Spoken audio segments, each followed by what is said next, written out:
Hey everyone, welcome back. It is our, let's see here. It's our 48th weekly call.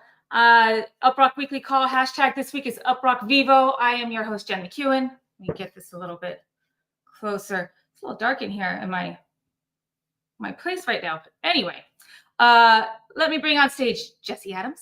Hey, good morning. Good evening, all that and above. I'm sorry, what did you say? On fire. I like that. Let's go. Hello, everyone. Hello. Hey, Chris. Hey, Jen. How you guys doing? Oh, I'm good. How are you doing? Great. Hey, Spaceman.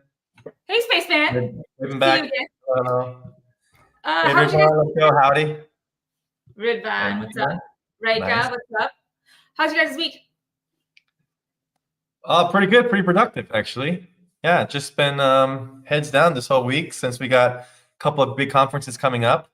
I think we're just trying to make sure we really kill it at the Crossroads and Token 49. So yeah, how about you guys? Yeah, pretty much, right? Just working on shipping more things. Shipping every week. We're shipping. We wake up shipping. Yeah, my week's okay. I don't know. I'm gonna be real with you guys. I had a little bit of a down week, and I think I got a bit of the SATs. The seasonal whatever, because it's April, and I just want it to be sunny. And we had a few really nice sunny days, and then immediately rainy and cold. But I was feeling sorry for myself until this morning, and I saw in the team chat, poor Reika in Romania has got snow. So, in April. I know. So, you know what they say? April snow brings May trips to the fucking desert. Is that how the saying goes? That is the classic. That is the classic. Yeah. Okay, I didn't know that. I've been saying it wrong this whole time. Well, if people don't know, Seattle doesn't really rain as much as people say, but it is just gray for months, and so it can affect you. And so people who live there have Stockholm syndrome, because as soon as the sun finally shows up for 2 days of the year, you're so happy for it. You put up with the 98% of the time where it's just gloomy. It's just, but our summers are amazing because we're so close to Alaska that the sun doesn't go down till 10 p.m. So you can be on the boat and on the water forever. But during the downtime, Jesse, all 2 weeks of the summer are great. The other 50 weeks of the year, those 2 weeks are fantastic. I mean, you've definitely texted me a couple of times on a Thursday night when I was up there, and I was going to be up there for a couple of weeks, and you'd be like, "Hey, where are you?" I'm like, "I left." You're like, "Where'd you go?" I said, "Back to Arizona." And you're like, I'm like, "I've been up here for 2 weeks. I'm done. Can't do another weekend of this." Yeah, I don't blame you. Yeah, it's a bit much. It got to me this week a little bit, but at least it's not snowing, so I appreciate that. And I'm sorry, Reika, that you have to have the snow. Unless you love the snow, then I'm happy. Yeah. Hey, Dinesh, good to see you. Okay, let's get into our schedule this week, our docket or agenda, as they say. We have got we've got highlights, we've got events, we've got a new country this week, nice, Brazil, and some product updates, and then we're out of here. Yeah, who's from Brazil? Drop a flag in the chat. Oh yeah, who's from Brazil here? I've seen a few Brazil chats already. I've seen a few Brazil chats, flags already. Bom dia, what are other? I don't know any Portuguese or Brazilian Portuguese. What are some? Chris, you travel the world. What are some sayings we should know here? Well, I have never. Here's the extent of my Portuguese.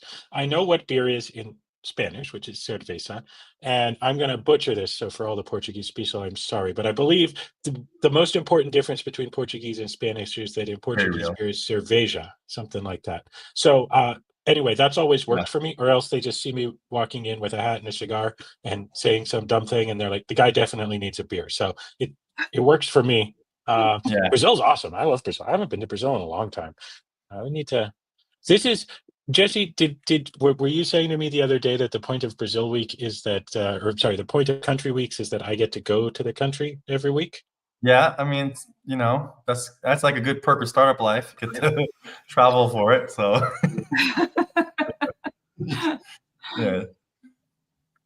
Well, yeah, it should be. Yeah. Yeah. Okay. We got quite a few countries represented today, though.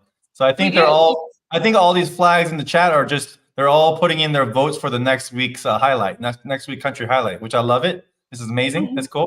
Yeah. So keep representing.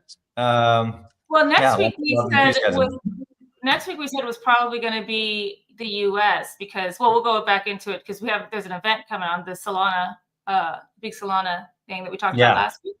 And then after that, of course, it's got to be Turkey at the end of this month. It has to be. Yeah, well, at Crossroads, for sure. Yeah, for sure. That makes sense. All right. Well, we'll talk more about that in a few slides. Okay, so here's what we got.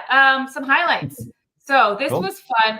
Well, this is not fun. It is fun and it's great news. But we have processed not 1.3 million transactions in the last 24 hours, but actually that was a typo. It was 13.3 million transactions. And so what is that? That's 150 transactions per second. That's 5 times Ethereum's average TPS. Yep. Pretty awesome. Pretty busy. And what's amazing about that is, we try to tie our tokenomics is about incentivizing the team to build a product that people actually use. And so, and you have transaction fees when you're doing swapping, when you're withdrawing. All those things are how we get some tokens to buy back and burn and put in a liquidity pool. And so, and we did that on purpose because we want to actually build a platform that people actually use every day and not just earn token and disappear. And so I think it's really lined well. So when we see a lot of transactions happening, that means people are doing a lot of things. This number here means like they're swapping, they're withdrawing, but also they're actually keeping the app open. So they're actually accepting all these microtransaction data transactions that are constantly happening in the background, speed tests, all those are considered transactions. And they're like happening constantly, these small little ones around the world. So yeah, pretty awesome. Yeah, pretty great. All right, now next we've got, this is something you did, was it yesterday morning for you, or? You were on the Everything Crypto show again. Tell us about it. Yeah, that's a fun show. I think it's the longest running crypto show that started on X or Twitter.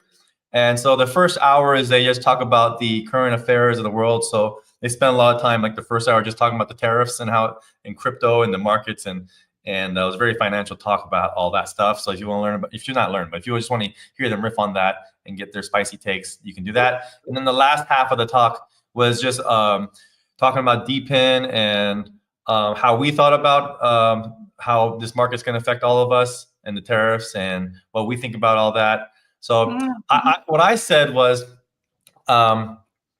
it's hard to know. Like, I'm not a financial, I don't follow the stock market and all that too much.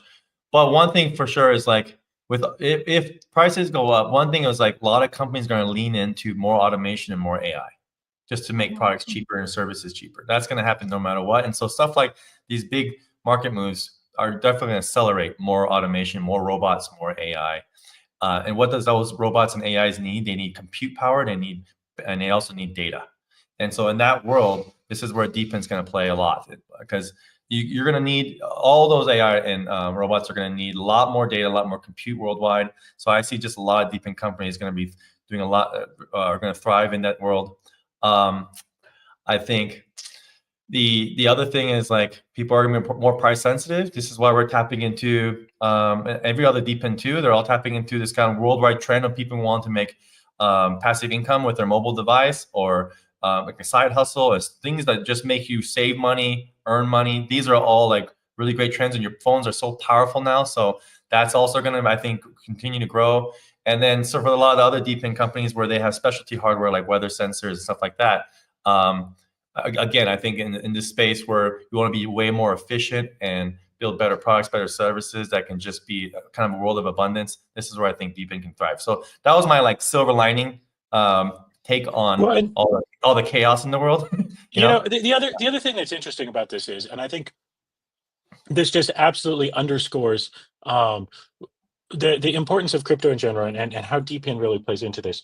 The fact that you've seen so much press, at least in the English language and the US-centric parts of the press, about market moves and stuff like that. Why do people care, right? Aren't financial markets sort of hypothetical and abstract and all of that? And the answer is, in the US, for better or for worse, this is part of the reason why crypto's had a slow adoption here. We have access to tons of really great financial products that people need, everything from savings to all different kinds of financial products. And the reality is, in a lot of the world, these things are far less available, especially outside of crypto.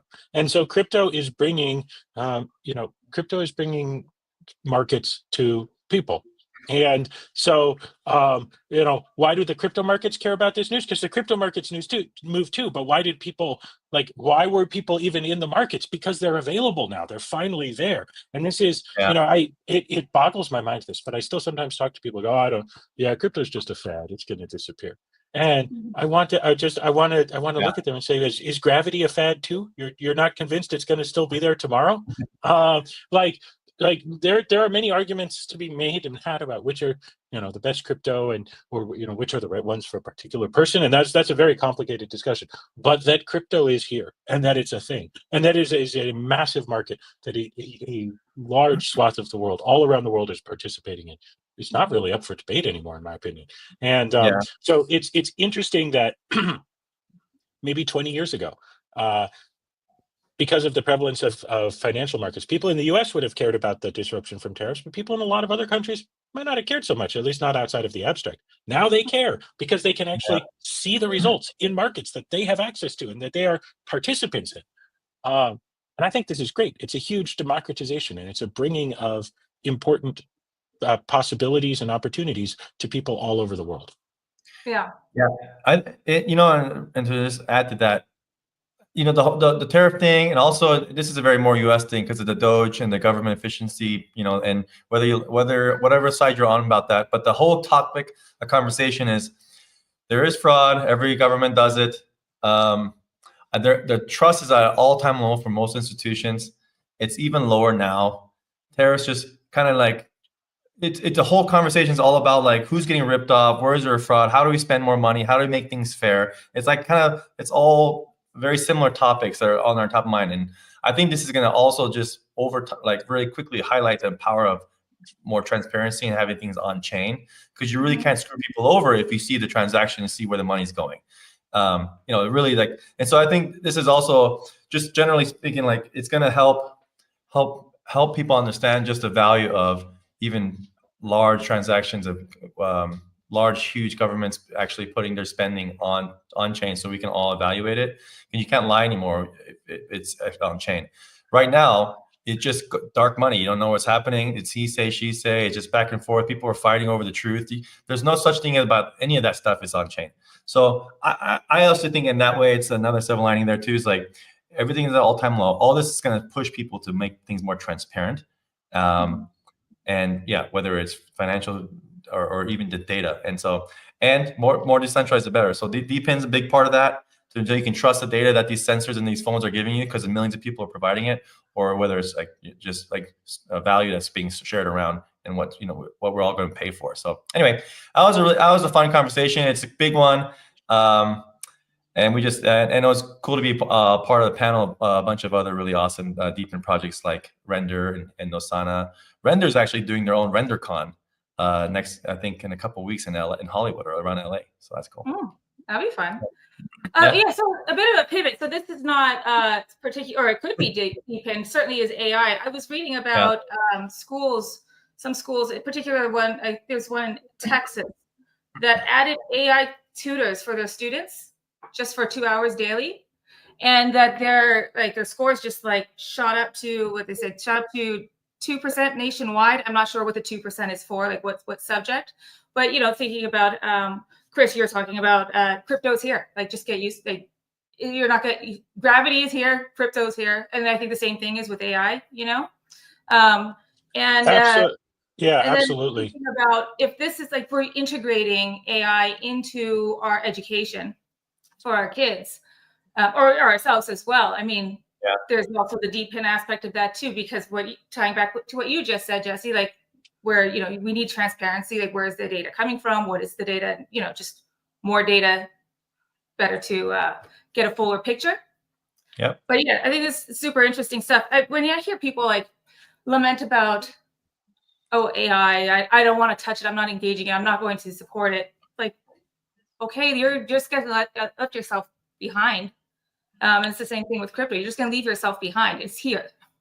Well, Yeah. and particularly in education, I think this one is interesting because it is doubtless the case that people are using AI to do things that, when we were in school would have been considered cheating. Like, hey, you write your damn essays yourselves. You don't use the computer to help you. And yet I would pull it back and analogize it to calculators. When I was in school and in engineering topics or physics topics and things like that, there was sort of this stress that was going on about, like, oh, calculators have gotten so good, everybody can have a TI-83 now, and so we're not going to allow those on the tests. You have to do all your math by hand. And that was the wrong reaction, because the reality is, once you learn arithmetic, doing arithmetic is not the important or novel part of learning. And some of the best classes I ever had were from teachers who understood what the technology could do, and then they raised the standard so that the expectation was you use the technology. So all of a sudden, instead of tests having to have magical numbers that always worked out to round values because we were going to have to calculate them by hand, they could have much more interesting questions where the numbers were more complicated because the actual numbers had to go into the calculator. But if you didn't understand the concepts and the topics and how to use it, your calculator wasn't going to save you. And I think, and I don't know how to do this, I'm by no means an educator, but I think this is the shift that has to happen when we talk about AI. Is you have to accept that AI is out there and that you're not going to be able to prevent your students from accessing it. And so instead, you have to change the style, and you have to raise the standard so that the standard of excellence is for people who do know how the AI works and who manage to implement it successfully. And then it's a tool. It's out there, just like a calculator, just like a slide rule, just like anything. And so, whenever we talk about, disruptive innovation, this is clearly a disruptive innovation in many industries. But the challenge is about figuring out what its limitations are and what it's really good at, and then adjusting to use it for the things it's really good at. And that goes for education as much as anything else. Yeah. For the classroom, I would imagine things like there's no more homework anymore. You do it in class, like write your essay in class, or you take you could do your homework, but you have to answer in depth of what you prove what you learned from the AI, right? Like if you use AI, you're going to use it when you get home, but what did you learn? And, do those oral tests there. Anyway, I think that's how it's going to work, but it's just going to be very interesting with just thinking about DPIN, it's not just finance. It's not just, checking the ledger for financial transactions. I mean, you could use this for education data sources, things like that. Yeah. Yeah. You guys probably noticed this though, I read a lot more now because I use so much AI stuff. And I actually have to write real specific instructions. You can't just be like, it's still broken, fix it. If you just come to code still sucks, fix it. That doesn't work. So you can say that over and over again, it won't fix it. So you have to actually diagnose it. It makes you think more, makes you communicate better. Yes. We already do this a lot as a distributed team. We're always online on Slack. I mean, we don't want to do Zoom calls all day long. So our whole team got really good at writing anyway. So we're going to have a discussion. We write out something, put it on Slack, and we really think it through and talk about it. And then we put a shared doc and do comments. You get really good if you're a distributed team. You don't have the luxury of having a shared office. You get really good at communicating and writing. So, but now with AI, I actually end up reading more because I get such great ideas. I can riff off this AI idea. And it's oh, I've been thinking about that, or I didn't put it that way, or just a good angle. And I read it, and I end up reading a lot. And then I also don't want to you just dump a bunch of AI chat into the room. So I have to really think about, okay, let's now distill this down. And also I don't want to lose my attention to the team. So I need to really break it down. Okay, this is an important part. I need to put this in my own voice. And so actually I end up being a slightly better writer over time, I think. And it's made you a better coder. So, Jesse, I remember many moons ago when I met you and you were just starting on your journey as a coder. The more you worked with other people who had more experience with coding, the more you had to learn in order to be able to express what you wanted or what you were doing and so on.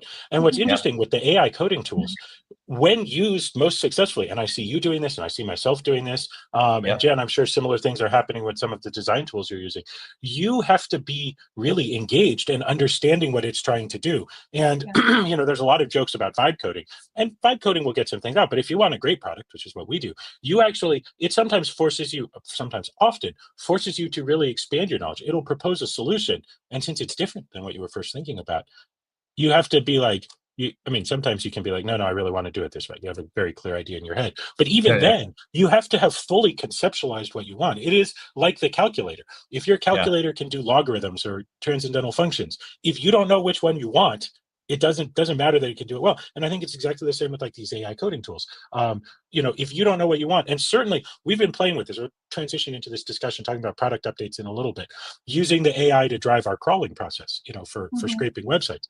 And it's exactly the same thing. If I can't contextualize and really explain to it and have a good idea of what data do I want, what pages do I want it from, sort of explain to it how to extract it. Yeah, it's going to do the hard work of writing all of the filters and the XPath queries and all that kind of stuff. That's fine. That's what the AI is for.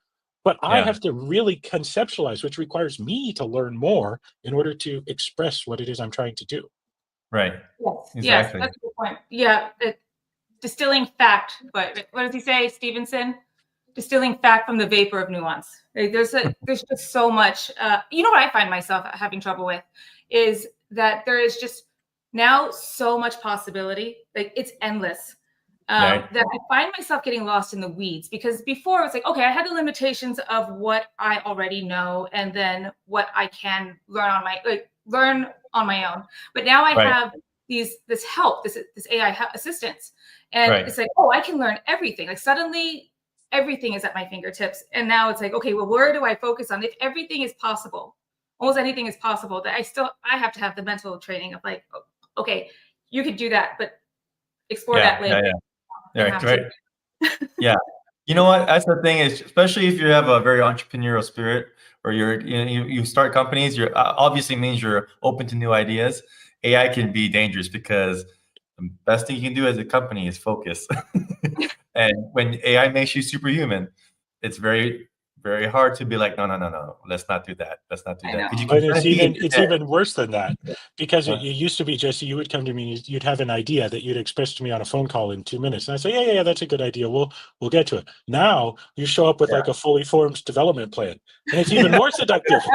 Because it used to be that if I never made the development plan, it was never going to happen. Now, I'll make my own development plan. Yeah, and if you disagree with me, I'll just have like the AI talk to you, be like, no, Jesse's right. He said this. Oh, you haven't realized yet that I have the Jesse Whisperer AI that answers you to explain why we shouldn't do it? Yeah. So we're going to just end up exactly back where we started. Our AIs will argue, and then we'll just have a phone call and decide. Yeah. Oh my God, I spent way too long on this topic. Sorry, Jen. Okay, we'll move on. Okay, we'll move on. Okay, so here is let me see. Let me put this screenshot. Oops, let me put this up. So Sir Roz, let's move on to highlights. Sir Roz is in Japan. So last week was our Japanese, Japan was our country for our country week to double your earnings.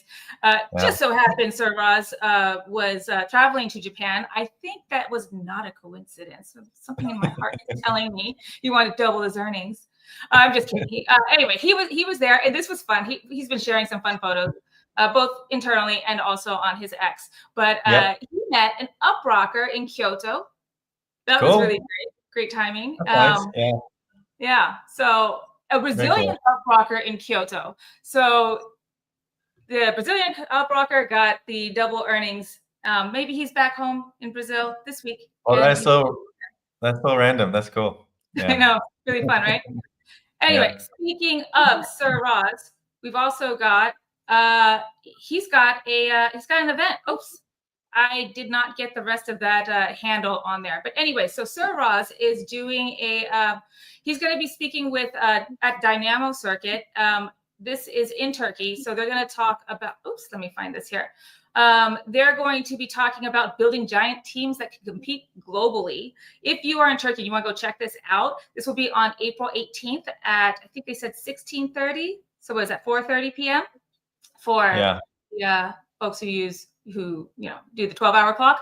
And this is, like I said, this is in Turkey. So go check it out. It is Dynamo Community on X.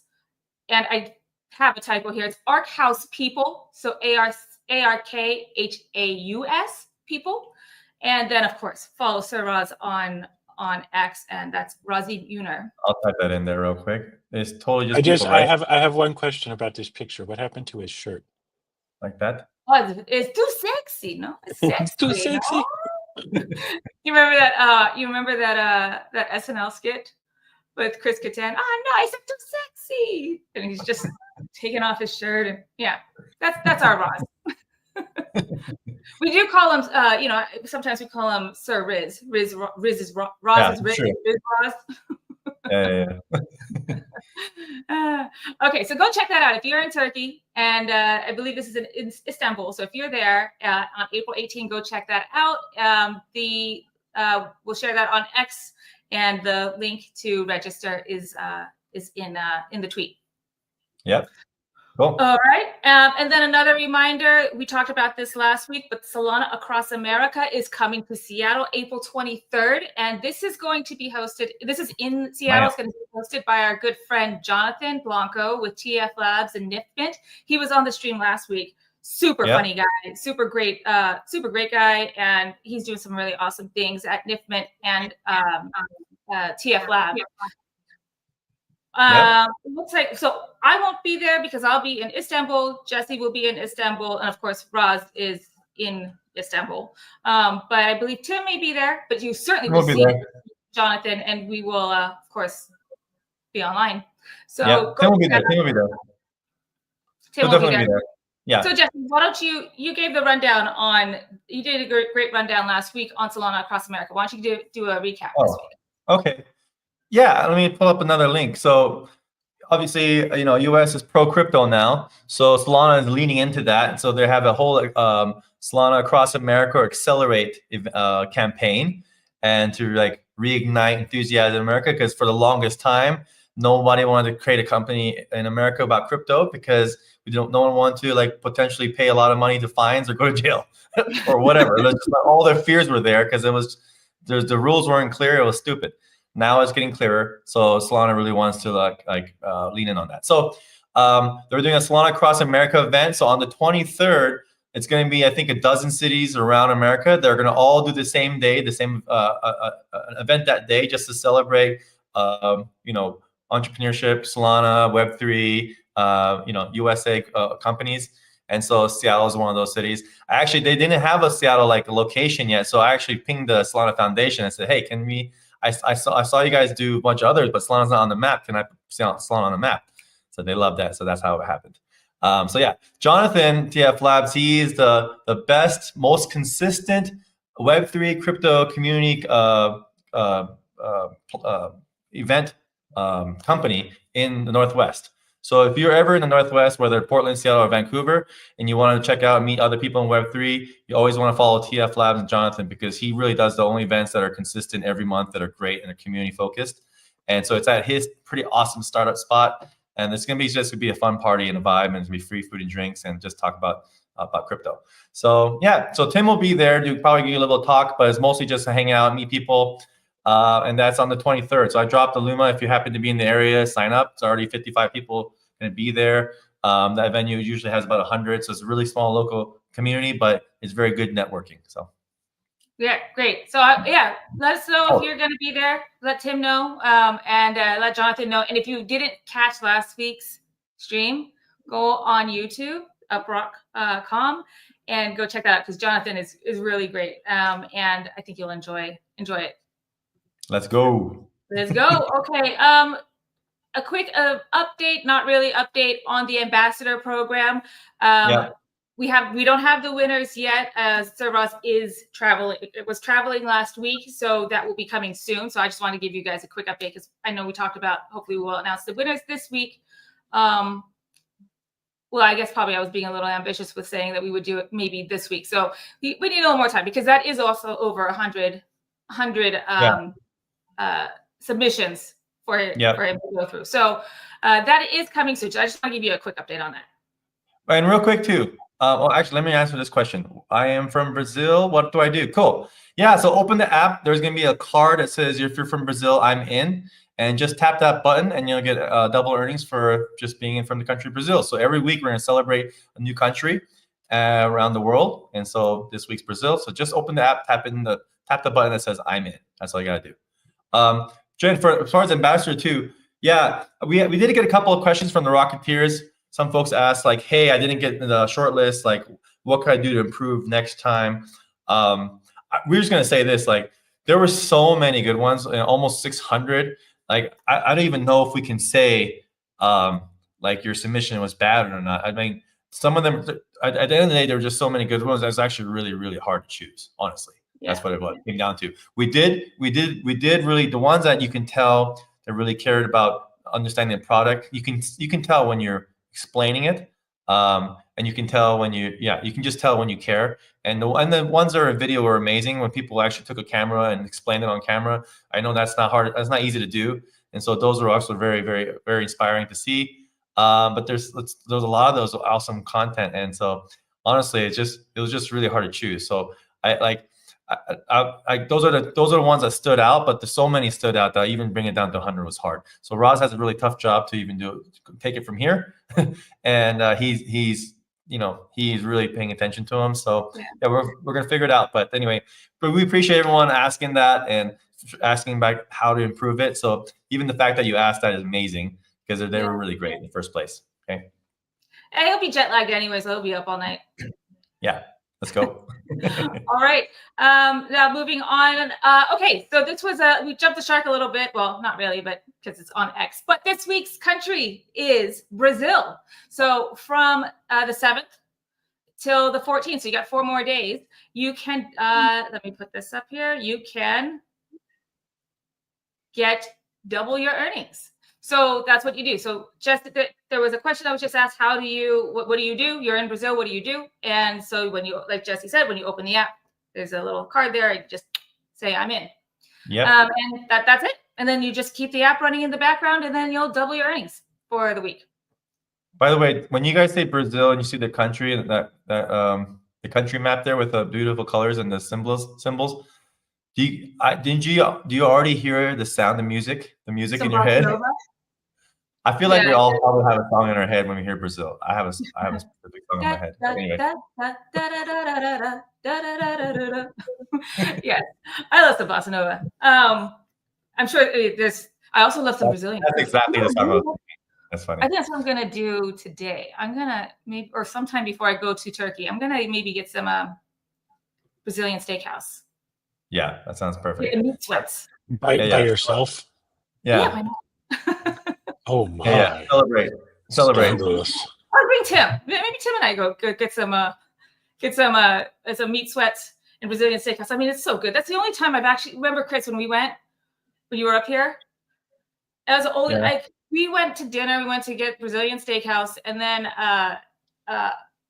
I was just like during dinner, I was like, I gotta go home. I'm actually the meat sweats. I thought that was just a joke, that was just something people say. I actually had it. I was like so hot from eating all of that food. You're just body working overtime. Yeah. Yeah, that and the cheese bed. Oh gosh. Yeah. Delicious. Okay, so anything else to add to? Oh, I know. We wanted to talk about what could be the next country. And we have probably America this next week, probably. Possibly. TBD. Certainly Turkey on the week of the 25th, because that is the Solana Crossroads. So it would be a big misstep if we were in Turkey during that week and did not have that as our country week. Yeah. Yeah, but anyway. We'll put up more polls. Let us know what you guys want to do for the next country. Cool. All right. Then we've got another. Oh, we talked about this last week, but Mike AF, you see him in the chat. He's not in today, but or at least if he is, I haven't seen him yet. But Mike AF is a familiar name around these parts, but shared this great insight about UPT Sol, and he ran a test or a project. What would you call it? Campaign? testing experiment. Yeah, experiment. There you go. That's the word. The question at the end was, should I buy UPT Sol? And as we see here, I think the answer is clear. You know, I feel like some people in the chat are new to what that might even mean. So without going into a long conversation about it, I'll just say it real quick.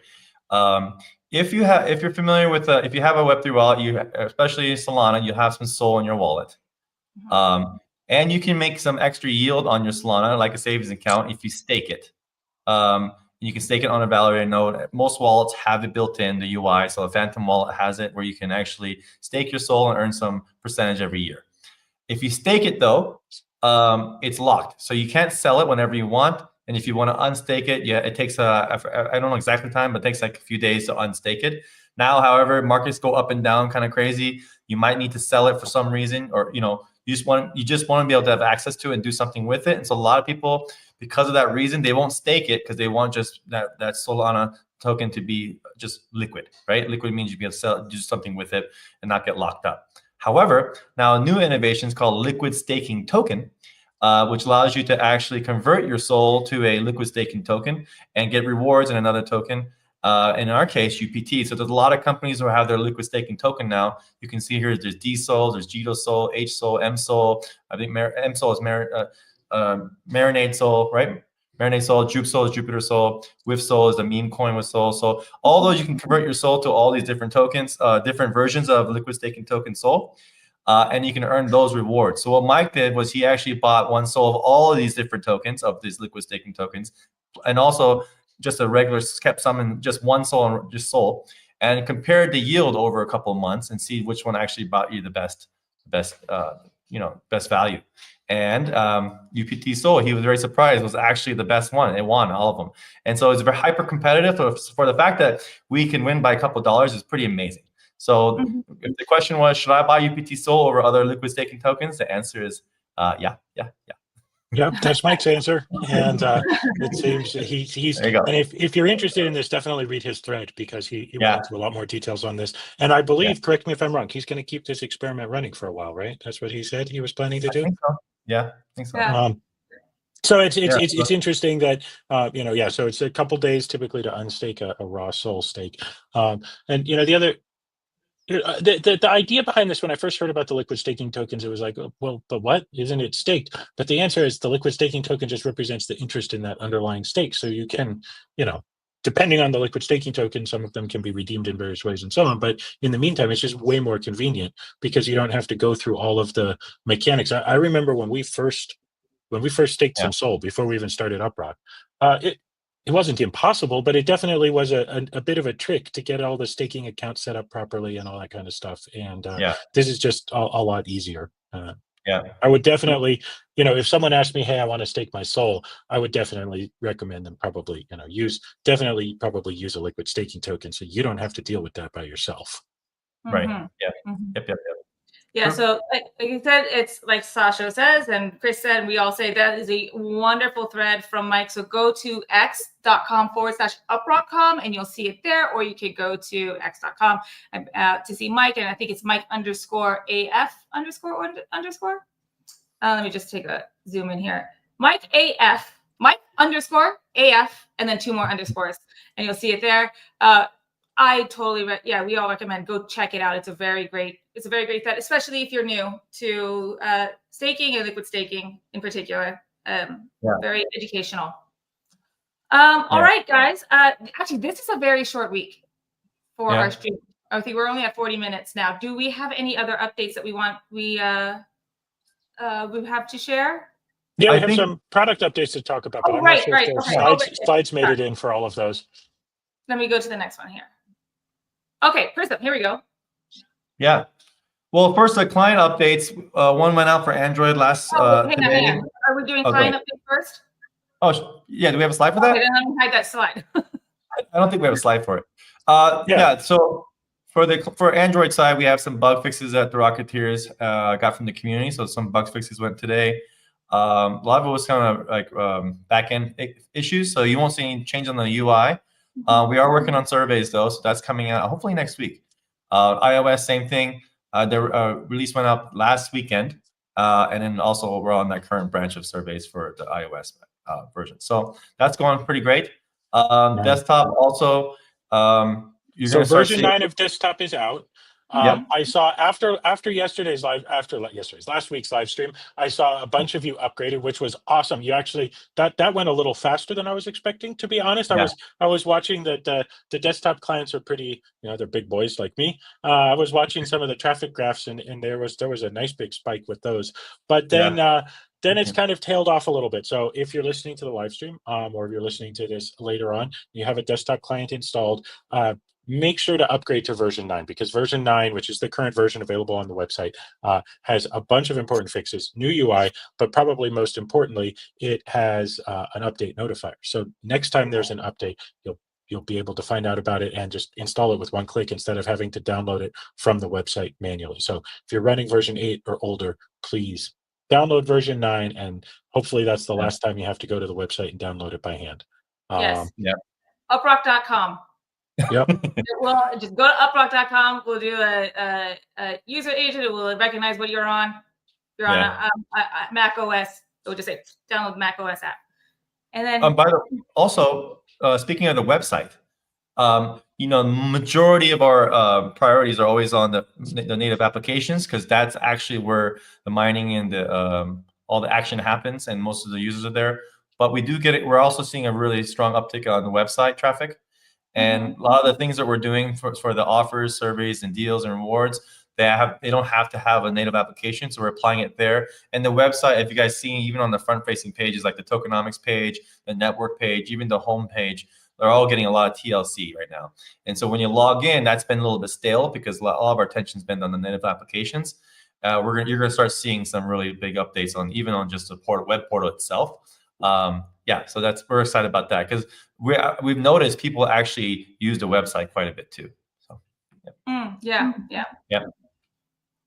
All right. Now, so that's with the clients. Yep. Now we have a Prism update. Yeah, I think the main thing, maybe Chris, so we're doing a talk at Crossroads, which we're excited about. So we're going to introduce Prism there. Just talk about that and the uptime service and the crawler. And so I think maybe the goal right now is to have by next week, or maybe a few days before the event, Prism will actually be live for anyone to be able to sign in and try it out. Because right now it's invite only, and with our partners and people who are testing it out, before Crossroads hits, we want to make it so that anyone can sign up. We have that's going to be amazing. So we're going to showcase that and walk through it. We're probably going to do it on the live stream before the show. But another product that's actually coming across like super awesome and fast is the crawler itself. So I thought Chris can talk a little bit about the crawler updates and this concept called MCP, Model Context Protocol, which is a hot topic right now, and we can break that down a little bit because it ties to some things we want to support grant-wise with the grants. So maybe we want to take away absolutely. So as you guys probably have guessed, the underlying engine that powers things like distributed uptime monitoring is in fact part of our scraping engine, right? Because what does uptime monitoring require? Well, it requires loading resources over the web from lots of devices. And so we've been using this, and this has been rolled out for various internal purposes. But obviously, one of our major goals is to get this rolled out for anybody to be able to use. And so as we've been working with it and adjusting it to be more generally available, to have a better, more ergonomic API for other people to use. One of the things that's been really hot in the last few weeks is MCPs. And MCPs are great. If you don't know what this is, it's sort of a generic API. I'm going to describe it this way. It's sort of a generic API that you can plug into almost any AI agent. And so one of the big discussions, and Jesse can really attest to this, he and I have been having for over a year is, okay, if we get the crawler working, which AIs can it support, and how do we plug it into different ones? And a year ago, our plan was like, well, we're going to have to write adapters for the most popular ones, and then we're going to have this problem of figuring out which ones do we support. And do we want to support 40 different ones, and how much work is that going to be? Or do we only want to support the most popular ones, but then we'll potentially not meet our users where they want to be? And an MCP is great because it's like a compatible interface. So any AI that supports an MCP can work with almost any MCP as long as it's pretty well configured. And so this is the perfect sort of generic linkage that we were looking for. And so I've started experimenting with this a little bit, and I wrote a very simple MCP, and we're not going to launch it this week. We're going to maybe not launch it ever. We'll talk about the grant program in a little bit, but we're for sure launching the API. And once the API is out, then anybody will be able to use it. And so we're really thinking, we want to ask the community specifically, hey, think about, what do you want the UpRock MCPs to look like? Obviously, a really important part of their functionality is going to be around scraping and being able to submit scrape jobs and automated processing. So, our scraper, what we're building and what we're really think is important is not just the ability to load the pages, but actually the ability to have them have basic analysis and preparation done as well. So, have them converted to Markdown or have them converted to plain text, only extracts the regions of interest and so on, because that's way more useful than just, oh, here's a bunch of raw web pages. And so we're working on building all of those components, but what does the UpRock MCP look like? What do you guys want to see? So first of all, reach out to us in Discord. Tell us, hey, I'm using, tell us which agent you're using. I'm using Claude Code. I'm using Cursor. I'm using Aider. I'm using something we haven't heard about yet. By the way, I haven't tried Windsurf. Jess, have you tried Windsurf? No, I'm aware of it though. Yeah, I've seen people talking about it. I haven't tried it yet. But if you've tried Windsurf and you'd love to plug in our MCPs, you let us know. So tell us what it looks like. What functionality does it expose to the agent, and how do you really want that to work? What I've done is pretty basic, bitch, to be honest, because I'm more of an engineer. I think in terms of sort of coding functional methods. So I've very much built a little experimental one that just has a sort of crawl. It's called just crawl, and it just crawls. Yeah. But how do you want it to work? And that's number one. And number two, if you want to build something more evolved on top of that, if you want to build an MCP that has superpowers, then put in a grant proposal. We would really love to see great MCPs built on top of the UpRock infrastructure and the UpRock platform. And so put in a grant proposal. Tell us, hey, here's what this MCP should do. We'll support you. As we've said before with grants, it's important to us not just to support with money, although of course that's obviously very important, but also to support with our engineering resources. If you say, hey, here's this awesome vision for an MCP built on top of the UpRock infrastructure, but it's going to need this extra thing that doesn't exist right now, then tell us about that. We would love to support you by supporting that, by helping you with the engineering and helping you get it done. Because UpRock, we've always said it has to be super easy to use. And so, of course, there's an API, and you can implement the API yourself. And there are going to be a lot of great use cases for that. Right now, everything requires AI. But for a lot of dynamic use cases or ad hoc, or you want to ask a complicated question that needs a lot of data, giving the AI sort of the direct ability to query for that is really, really important to us. And so, I mean, this actually answers to a question that somebody just asked: how user-friendly is Prism? Can anybody with basic technical skills use it? For uptime, absolutely, right now. For crawler, that's exactly what we're trying to get at here. So for crawler right now, we definitely have been building what we'll call the gateway to crawler, which is just a very simple interface that lets you say, hey, here's a URL, start here, go a certain number of levels deep, turn it all into Markdown files or what have you, and that will work. But for honestly, for more complicated use cases, the perfect front end, and of course, obviously, we have a complex backend API that lets you directly submit the queries you want, and lets your own code drive what happens and when it happens and so on. But somewhere in between is probably the modern user interface for a tool like this, which is an MCP in your own AI agent. So you download, whatever you like, one of the OpenAI ones or Claude Desktop or anything like that. You hook up your MCP.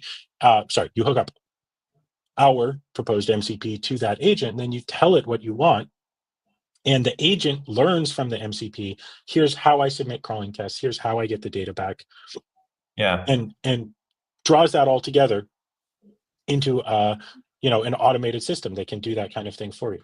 So like Kurt, like I think maybe a good example would be like the MCP. Yeah, you might just crawl a bunch of sites, but then with the protocol, with a set of instructions, and say, here's what you do, here's the set of instructions, here's where you Here's where you should store the database. Like you're telling the AI to do more structured things, more logic structured crawling. So you say, crawl this site for prices. And then next thing will be like, now filter them for under $50, right? And like you can start getting more structured, like, and then now you want to do comparison charts. And then why would that be useful? You might want to have your own personal AI agent to constantly price check products that you want to get the best deal for. Well, and so, I would actually, so like my vision for this, I'm way lazier than you. I don't want to tell it to filter. What I want to tell it is, you know, I need to I want to buy a new blender, and I don't know what blender I want to buy. And what I would do is I'd look at reviews, and I'd then maybe look at the prices of the products in reviews, and then I'd go look for some write-ups. But you don't always know which blogs to trust the more information you have, the better the outcome. But it also takes a long time and leads to like decision analysis paralysis. Yeah, analysis paralysis. Thank you, Jen. Thank you so much. Yes, analysis paralysis. And so with an AI, it's really simple. You write your AI. I actually have for some of our coding tests something very like this. I say, hey, here's a set of tasks I want you to do. Task number 1, I want you to search for a bunch of reviews of $thing. Task number 2, I want you to rank those reviews and evaluate each of them based on trustworthiness. Maybe search for more information about those sites and see what people say about the sites. Then after you've done all that, I want you to rank the most probable ones. Then I want you to search on, the following 5 shopping sites that I like to shop from, and find the best price and if any of them have a sale and so on and so forth. And then I want you to present me a single option. So I take that file and I save it in my AI agent. And then when I want to run it, I literally just type / shopping research, and then I type the name of the thing. And then it executes all of those tasks in order. And that's the thing. So Sasha asked, wouldn't this be hard for each world countries? No. So exactly, that's a great thing. In this example, in mine, I guess because so much of the internet is US centric, I don't have to say this, but even like, say in the US, I might buy from Amazon, or I might buy from Target or Best Buy. But in Europe, I might buy from, I don't know, hold on, let me think of some European companies here. I might buy from Leroy Merlin or Dedeman or whatever. I mean, that's more for home improvement. I don't know, but whatever. So in your own sort of task flow that you tell to the AI, you tell it like, here's the stores I like to buy from, and then it will know that. But the great thing is, once you sort of create this flow, you can ask the AI to do it, and it can execute the steps. So I don't have to tell it sort for under $50. I might tell it as one of the tasks, like, hey, take a look at the top 5 recommended products and consider if any of them are unusually good value or unusually expensive. And I don't want the unusually expensive one. So, say it looks at the reviews and 4 of the things are between $50 and $100, and the 5th one is $400. It'll automatically throw that one away as an option because it knows that I don't want to spend the unusually expensive. And that's the great thing about it. IKEA, yeah, exactly. You can buy from IKEA in Europe. You can buy from IKEA in the US, actually. But what I have described is a tool that we're not building. All that we need to build, all that we should build, is the MCP that allows it to hook into any AI. And then people can define these workloads. And I really anticipate, I think we're starting to see it already with some repositories on Git and Hugging Face, and we'll see more, that with the best AIs, you're going to have a great agent, but then people are going to be sharing their repositories of their flows. There's not even a great word for these. I mean, the Claude ecosystem calls them custom commands. Other things will call them / commands or rules. But what these really are is just, once I sort of describe what I want the AI to do when I'm looking for a product, as an example, or if I'm searching for flights, or if I'm, trying to find out more information about something, I sort of document my research process in a flow like this, and then I just trigger the flow and add a couple words explaining what specific thing I want to do this for. And it needs to be able to access the internet from certain countries. Again, you tell it, hey, I'm in you just said IKEA, so I'll say Sweden. I'm in Sweden, and I want not the best products in general on the internet. I want the best ones that are available in Sweden. And then it can actually search Swedish websites from Swedish devices and get the real prices and the real information that's available there. And it can synthesize all of that together into a great outcome. And what's interesting is a year ago, this kind of thing would have sort of sounded like wild-eyed speculation about where this technology can go. And now it's here today. These tools are available. You can go download these agents, and you can write your own flows like this. And we're already using this. I mean, for instance, one thing that's actually really helped us this year is we have an agent-based flow. In addition, by the way, to Copilot's code reviews, which are awesome, we have an agent-based flow that actually goes through our commits and executes a bunch of tasks. And it's way more advanced. And we've always had a script that did a few things like run the linter and so on and so forth, but it's way more advanced than that. And as part of that flow, it has a bunch of specific questions that it's asked to evaluate and to provide feedback on. And it's here. This stuff is here. It's available. And the best part is a lot of it's being built in the open. A lot of it's open source. Yeah, I know. That's the best part. Really. I don't, so like we're starting to see some like platforms kind of being a hub for MCPs, but it's a lot of it is open source. So there's no moat there. It's just going to be a lot of people sharing different highly specialized protocols to like get your agent to do something and give it a set of instructions. So it's very structured. Like instead of just kind of like randomly giving you some output, you know, because once you use AI a lot, you end up doing this yourself naturally. You kind of want to say, okay, you give it instructions no matter what. You know, I notice I'm doing that with myself. Like I constantly repeat myself, like be concise, do these. I say these kind of the same words. I'm like, okay, I should just give this instruction, so it just memorizes it. So a lot of these AI tools, the just chat-based ones, they now have a place where you can just save some instructions, and this is kind of the evolution of that. So the first phase is saving instructions, but the second phase is saving entire workflows or entire tasks, essentially, or groups of tasks. And so, you know, I noticed before this was officially supported in some of these tools as a task that you could load dynamically, I just had a whole folder full of text files where I would sort of type all the instructions and then I'd go copy paste it. But now, a lot of these agents, you can sort of save sets of tasks, and it doesn't waste context by loading every task every time. Just when you tell it to, you say, hey, I want to do a pre-commit check, or I want to do a shopping, you know, a shopping research, or I want to do flights or something like that. And I sort of define this whole task.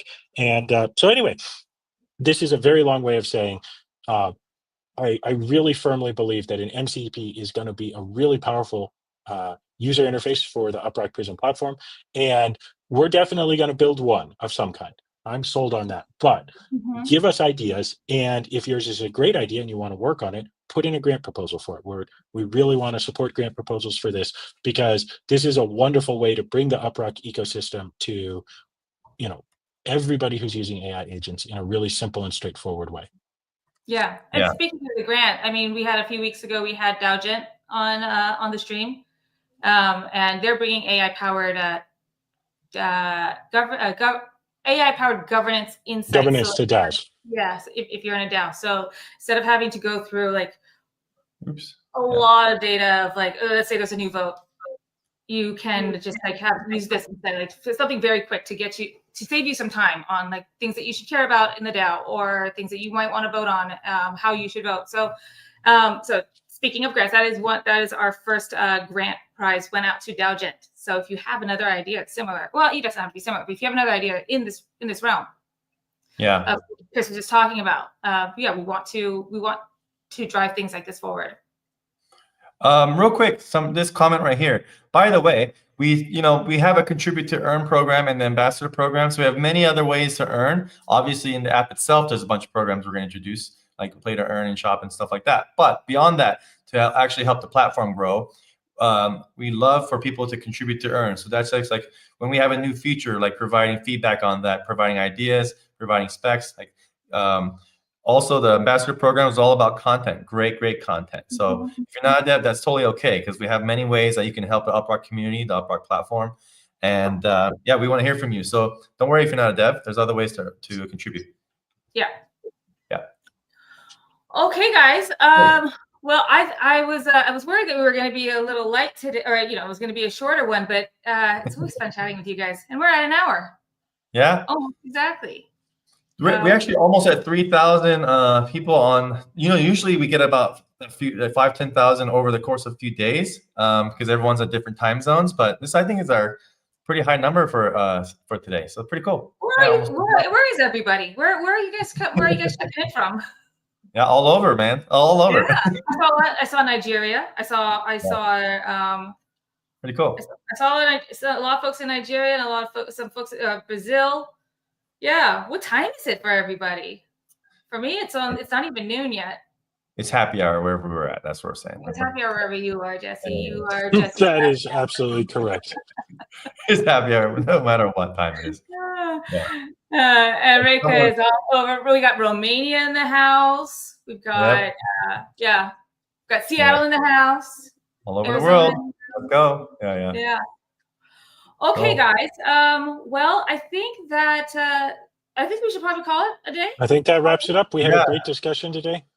Yeah. It's April 10th, but the 25th will come up so soon, and we really want to kill it and knock it out of the park with the Crossroads product demo. So that's only 15 days. So let's get back to work. Get back to work, everybody. Almost 3,000 people showing up today is amazing. Cheers, y'all. Yeah, it's gonna be a fun second half. Well, it's always fun, but even more fun second half of the month. I'm really looking forward to seeing everybody, whoever's in Turkey at Crossroads. I'm really looking forward to seeing some folks.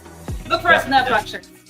Anyway, so we will see you guys next week. I will be in Turkey next week. Yep. So, all right, sounds good. As always, thanks for spending your Thursday with us, everyone. We really appreciate it. Cheers, everyone. Bye.